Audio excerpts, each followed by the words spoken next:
په پاکستان کې د ډالر د نرخ غورځېدو لړۍ تم شوې ده او د چهارشنبې پروز یو وارې بیا د ډالر په بره تللی دی. د پاکستان سټیټ بانک د چهارشنبې پروز ویل چې د کاروباري هفتې په درې مروز د بانکونو د نن د ډالر نرخ کې 3 روپۍ او 6 پیسې اضافه ریکارډ کړل شوې ده. د ډالر نرخ کې لدی اضافي سره د یو ډالر بیا 200 روپو او 3 پیسو نه 280 روپو او 9 پیسو ته لوړه شوې ده.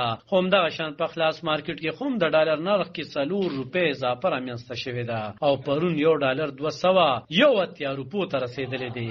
تر دې یو ورځ وړاندې د کاروباري ورځې په پای کې د ډالر نرخ کې 60 پیسې اضافه رامنځته شوې وه او دا د 280 روپو او 83 پیسو نه 280 روپو او 3 پیسو ته لوړ شوی.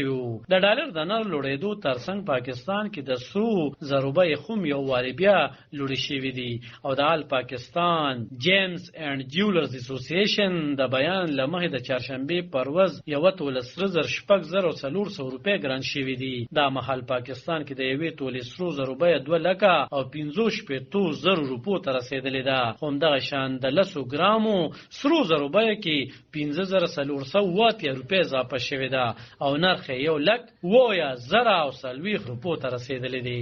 په نړیوال مارکیټ کې هم د سرو زرو بیو کې 14 ډالر اضافه شوي او د یو اونس 1950 ډالرو ته رسېدلی ده. په دې وروستو کې په پاکستان کې د ډالر ترڅنګ د سرو زرو بیې هم په تیزۍ سره په ښکته روانې شوي چې څېړونکو یې همدغه علت د حکومت لخوا د ډالرو د ذخیره کولو ناقانونه کاروبار او ناچاغ د مخنیوي په ضد پیل کړل شوی کمپین بللی و.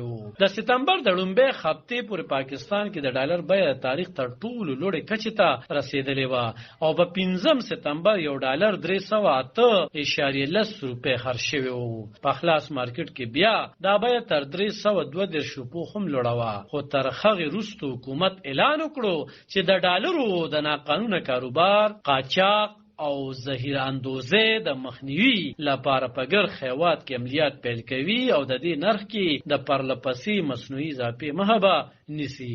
څېړونکي وایي چې پاکستان کې د ډالر د بیې لوړېدل او د روپۍ ارزښت کمیدل د اقتصاد د اصولو په اساس نه وي بلکې د ډالر د غیر قانوني کاروبار او نور سیاسي او خراب امنیتي صورتحال لامل وي. د څېړونکو وینا ده چې په پاکستان کې چې څنګه سیاسي او امنیتي حالات جوړیږي د هغې په بنیاد یو ناڅاپه یا خو د ډالر بیه په ښکته راشي او یا هم په بره وخیږي.